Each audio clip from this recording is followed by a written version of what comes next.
Satanás deu poder ao seu império para destruir os adoradores do Deus verdadeiro. Aliás, tentou inclusive destruir o Filho de Deus. O pequeno chifre, diferentemente dos demais chifres, recebeu de Satanás o poder que este havia dado ao seu império romano, mas que Deus fragilizara e finalmente eliminara pela ação dos povos bárbaros. Então Satanás, na tentativa de continuar seu império, realizou todos os esforços para migrar para um outro sistema de dominação, o da igreja.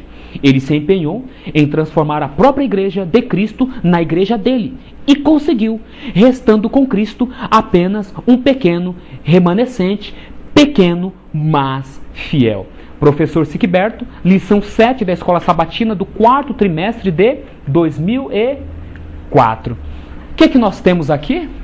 Uma declaração reveladora, confirmadora de tudo que nós estamos ouvindo através desta mensagem. Satanás, que dá o poder à besta, faz com que esta, através da ponta pequena, lance por terra os 3 reinos arianos, que eram o povo de Deus, um pequeno remanescente, mas fiel, que estava procurando de todas as formas manter a pureza doutrinária do cavalo branco do primeiro século.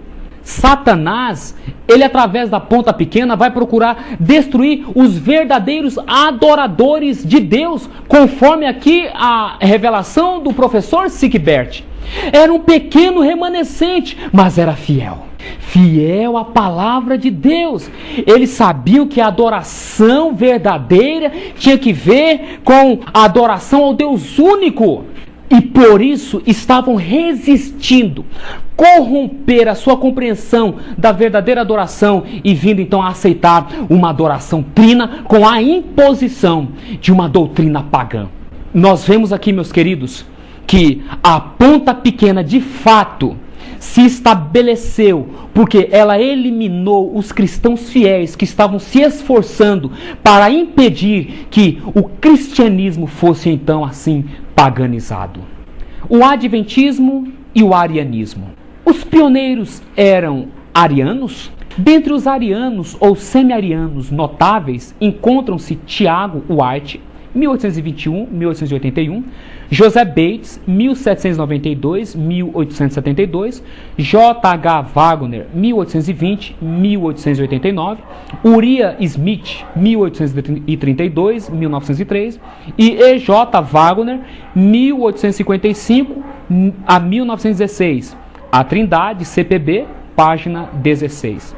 É adequado que o adventista do sétimo dia avance em direção contrária ao pensamento da ampla maioria dos pioneiros, que eram claramente antitrinitarianos? Idem, página 12. Entre os pioneiros, temos de incluir Ellen White. Idem, página 17. Nós vimos, nas considerações com respeito à ponta pequena, que esta vai fazer guerra contra os 3 reinos arianos. A ponta pequena, representada pelo bispo de Roma, que recebe do dragão de Satanás o poder, engana os demais cristãos que estão ali envolvidos com o mundanismo e vão perseguir os cristãos genuínos. Com isso, no ano 538, a ponta pequena se estabelece como suprema na cristandade. E ao longo de 1260 anos, até o ano de 1798, ela vai reinar sobre a face da terra. Deus sempre teve testemunhas fiéis ao longo da história da humanidade. É-nos dito que Deus nunca ficou sem testemunha. Há uma linhagem, há um remanescente fiel que sempre resguardou a adoração ao verdadeiro Deus, a compreensão correta das Escrituras Sagradas. E nós vamos ver que quando da ferida desta besta, deste poder, por parte de Napoleão Bonaparte, através de seu general Berthier, nós vamos ver ali no Apocalipse capítulo 13, que essa besta, esse poder, esse sistema papal, sofre uma ferida, sofre uma queda. E logo após, Deus então restabelece a sua igreja, fazendo com que ela desenterre dos escombros do paganismo verdades eternas. E quando ele faz com que esse povo ressurja no âmbito, no cenário mundial, como é que eles ressurgem? Como trinitarianos ou como arianos? O livro publicado pela CPB vai deixar bem claro que os fundadores do Adventismo eram arianos. De certa forma falando, eram cristãos apegados a um assim diz o Senhor. Porque os arianos eram arianos não porque esse nome fosse bonito ou feio, mas porque o quê? Eles estavam firmados no assim diz o Senhor. Agora, uma pergunta interessante. Aqui vem nos dizendo se é adequado que o adventista do sétimo dia avance em direção contrária ao pensamento da ampla maioria dos pioneiros que eram claramente antitrinitarianos, ou seja, por serem arianos, não criam na Trindade. E o interessante, entre os pioneiros, nós temos que incluir quem? Ellen White. Note só, meu amigo, nós estamos aqui tratando de um movimento que nós cremos ser um movimento de Deus. Um movimento suscitado por Deus nestes últimos dias a fim de levar avante uma obra de reforma. A reforma iniciada por Hus, a reforma iniciada por Wycliffe, a reforma iniciada por Lutero ainda não acabou. Ela vai chegar à sua conclusão se homens se levantarem no espírito deles a fim de preservarem a verdade que lhes foi entregue e reavivar aquelas que continuam soterradas pela mentira da tradição. Agora tem uma coisa: estes homens, estas mulheres têm de se ater ao princípio. E quando esses queridos se apresentam no cenário mundial, eles se apresentam partidários da verdadeira doutrina. Nós temos aqui os pioneiros arianos da IASD. Nós temos Tiago White, José Bates, nós temos Wagner pai, nós temos Uri Smith, nós temos Wagner filho, nós temos John Andrews, nós temos Ellen White e nós temos George Burrow. Estes são ali os pioneiros, os fundadores do Adventismo, que se esforçaram para esclarecer todas as implicações da verdade na última metade do século XIX, na cristandade americana e através de lá por todo o mundo. Só que, infelizmente, muitas das igrejas não discerniram que Deus estava à testa do movimento e desprezaram as verdades ali deixadas por ele. A verdade é verdade. Ela se mantém por si só. Então, meu amigo, minha amiga, de repente você é de uma outra denominação e está ouvindo esta mensagem, saiba de uma coisa, como eu disse no princípio. As profecias de Daniel e Apocalipse devem ser compreendidas pelo povo de Deus. E o povo de Deus acha-se espalhado em toda a cristandade. Nós tratamos aqui da verdade da palavra de Deus no início da igreja cristã, antes da perversão das doutrinas bíblicas, e nós agora retomamos com um movimento que vai reatar este fio. Então veja bem, por que você tem que dar crédito às questões que nós vamos nos aprofundar mais ainda agora?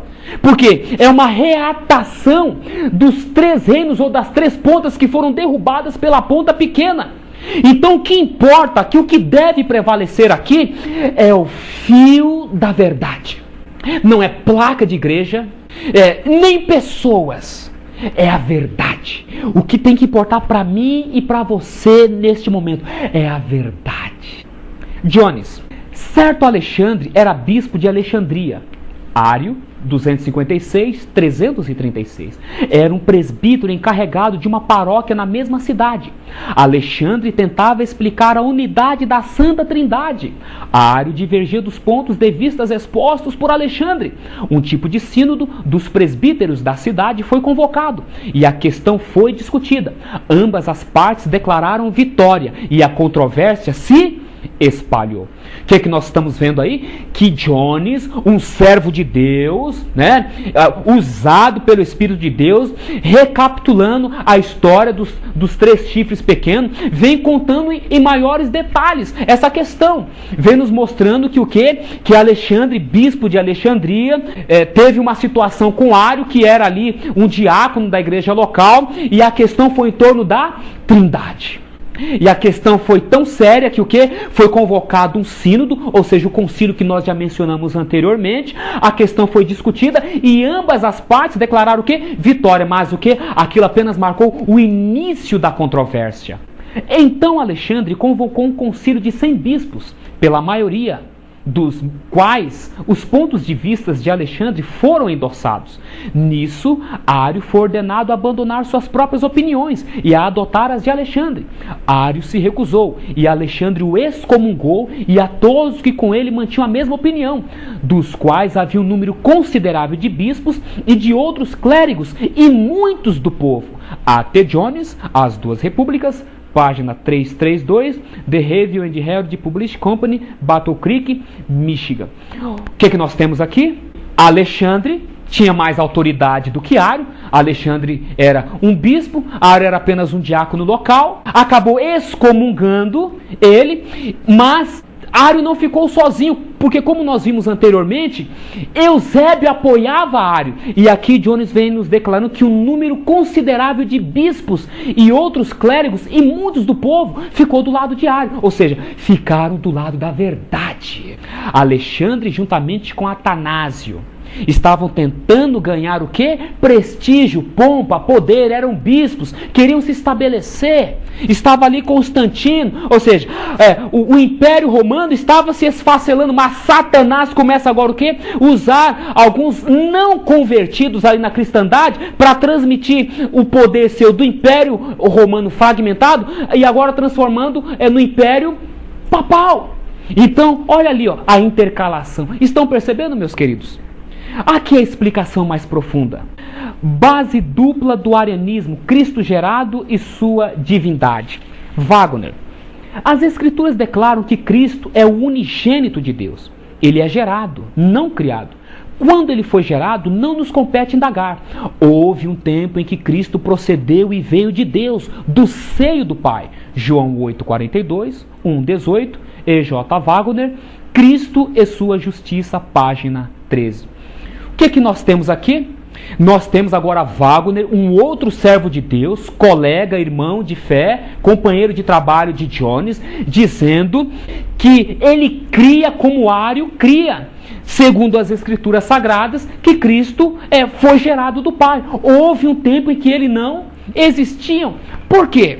Querido, a Trindade, para se estabelecer na cristandade, tinha que estabelecer o princípio da coeternidade. O que é o princípio da coeternidade? É assim, se Deus teve princípio em algum momento da eternidade, tanto o Pai quanto o Filho e o Espírito Santo o tiveram.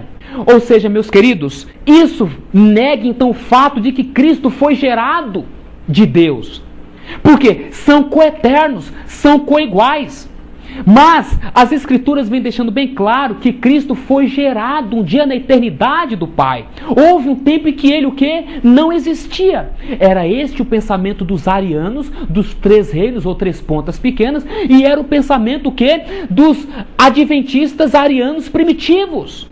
Ou seja, corroborando a verdade da igreja primitiva. Uri Smith. As Escrituras, em parte alguma, falam de Cristo como um ser criado, mas claramente afirmam que ele foi gerado pelo Pai. Ver comentários a Apocalipse 3,14, onde demonstramos que Cristo não é um ser criado, mas conquanto, como filho gerado, não possua com o Pai uma coeternidade de existência pretérita, o começo da sua existência é anterior a toda a obra da criação. Cristo é agora objeto de adoração igualmente com o Pai, mas não provam que tenham com ele uma eternidade de existência passada. As profecias do Apocalipse, página 82.